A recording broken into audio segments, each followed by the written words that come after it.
Pour gérer vos comptes dans EasySold, rien de plus simple. Mais avant de vous montrer cela, une précision importante. Dans EasySold, vous rencontrerez également une notion de dossier.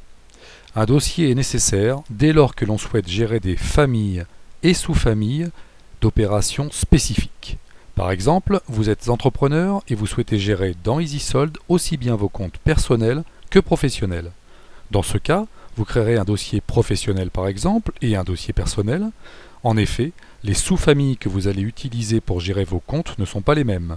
Pour le dossier professionnel, vous aurez probablement besoin de créer des familles de type charge du personnel, avec des sous-familles URSSAF, caisse de retraite, RAM, etc.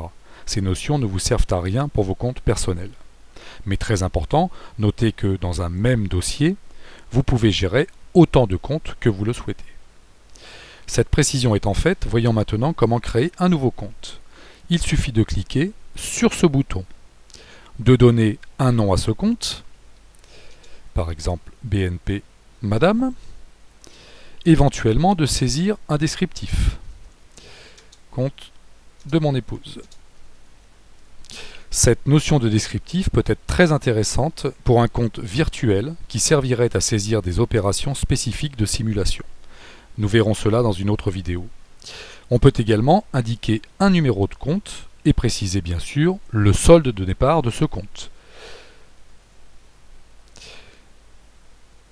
Tous les calculs de solde seront réalisés à partir de cette valeur et des opérations que vous saisirez ensuite. On peut affecter un logo. Notez que vous pouvez récupérer sur Internet tous les logos de vos banques par exemple. Puis on valide.